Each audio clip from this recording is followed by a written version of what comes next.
Hindi naman totoo ang Diyos.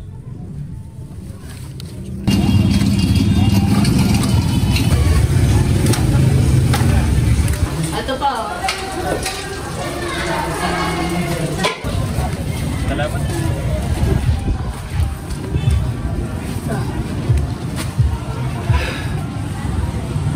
Hindi totoo ang Diyos.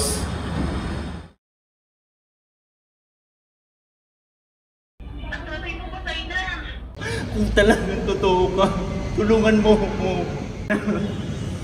Ayoko na.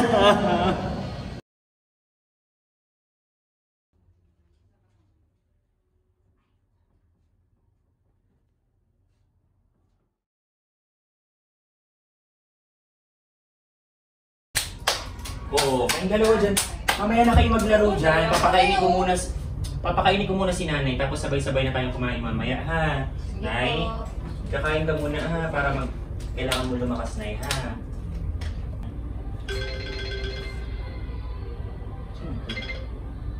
Hello?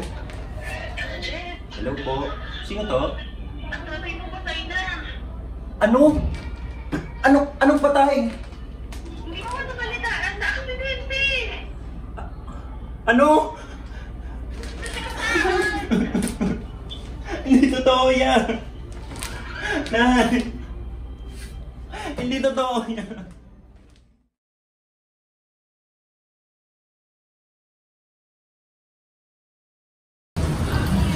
Ito pa.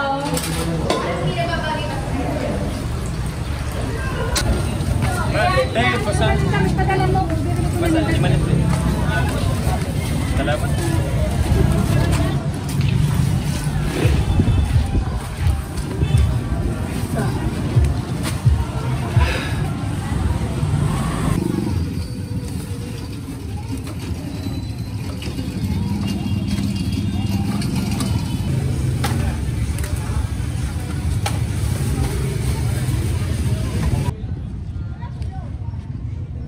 Hindi naman totoo ang Diyos.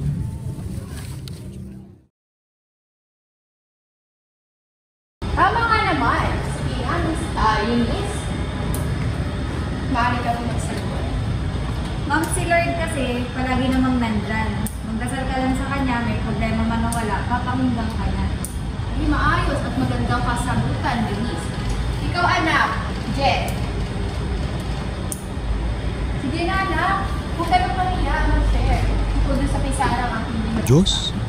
Eh wala naman talagang Diyos. Sige na, anak. Kaya mo yan. Jet, huwag kang mahiya. Mamula namang Diyos. Anak, hindi ko to. Anak, may sakit ka! Kuya!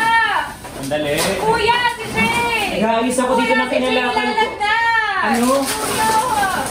Ano? Nasa si Jay! Shane? Shane? Ako, ang das nga nalaglag niya. Shane, punta tayo ospital ah.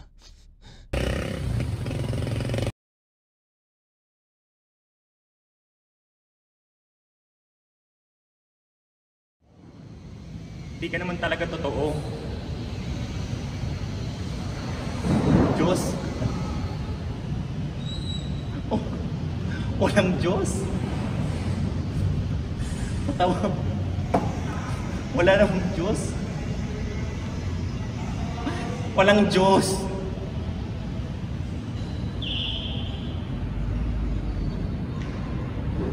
Kasi kung merong Diyos, bakit ako? Bakit yung pamilya ko? Hindi naman ako masamang tao. Bakit ako? Bakit yung pamilya ko yung kailangan makaranas ng ganito? Kung talagang totoo ka, tulungan mo ako. Kasi pagod na ako. Kung talagang totoo ka, kunin mo na lang ako. Kasi napapagod na ako. Ayoko na. Ayoko na. Ayoko na.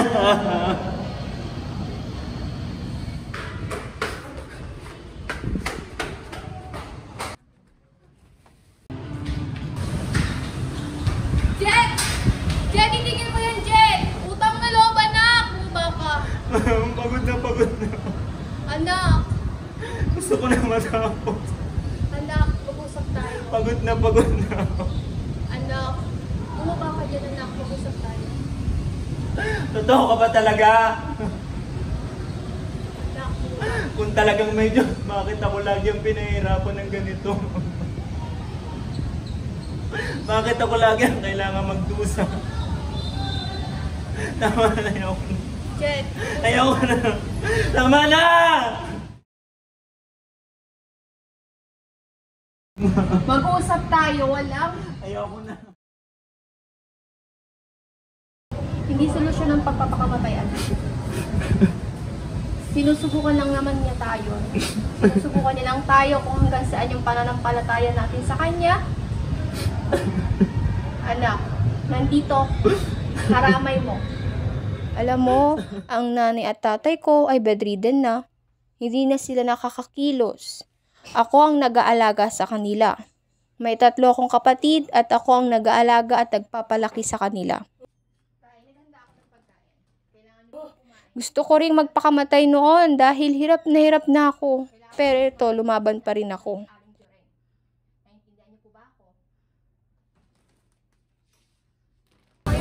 Nagbenta ako ng kung ano-ano.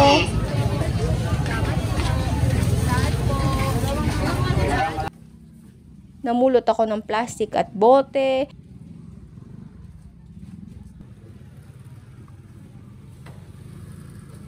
Hanggang isang araw, nakilala ko si Aling Ria. Hoy, halika dito! Ano ba ang sa... Ano ba gusto mo? Pinalang ka? Halika. Ako ka dyan ako. Ganyan, sa'yo na yan. Salamat po. Singayon ako. Ako ay magkakaw.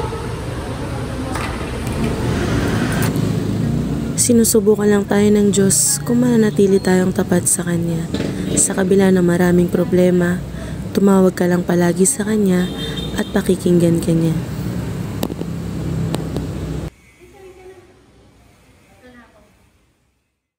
Tapos doon na rin ako nagtrabaho. Nakaipon, nag-aral, nagtrabaho, at heto, miyembro na ako ng isang sagip Filipino Foundation. Aling Mirna, siya pala yung sinasabi kong naghahanap ng trabaho. Naku, napakasipag po nitong batang ito. Hindi ka po magsisisi na nireto ko sa inyo to at itataya ko ang pangalan ko, Aling Mirna.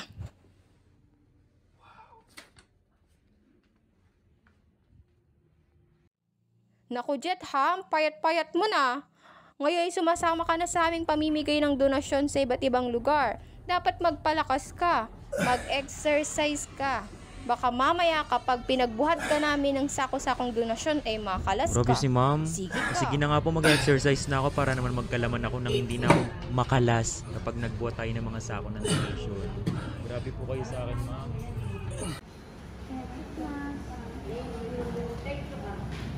Alam mo, Jet, napapansin ko parang ang saya-saya mo. Wala po ako dito ngayon, ma'am, kung hindi dahil sa inyo. Kayo po ang nagmulat sa aking mga mata na may pakay pala sa akin ng Diyos. At napakasarap po talagang tumulong. Salamat po talaga, tinulungan niyo ako dati. Ano ka ba? Ang sarap-sarap sa pakiramdam na may natutulungan kang ibang tao. Kuya, Oh. totoo bang may Diyos?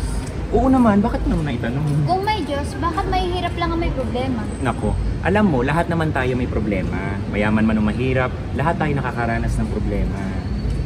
Kahit mahirap, pinakikinggan niya?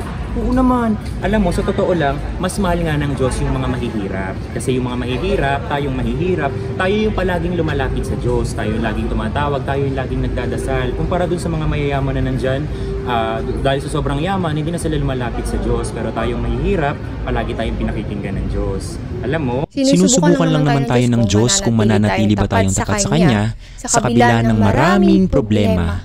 Tumawag ka lang palagi sa Kanya at pakikinggan ka niya. Ito, saktong-sakto meron ditong rosaryo. Alam mo ba, bigay ito sa akin ng paborito kong teacher. Itabi mo lang ito palagi ha, at palagi kang magdadasal at papakinggan ka ni Lord. Okay? Sige po, walang problema. Ingat ka. Sige po. Walang problemang ibinigay sa atin ng Diyos na hindi natin kayang solusyonan. Tumawag ka lang sa Kanya palagi at pakikinggan ka niya.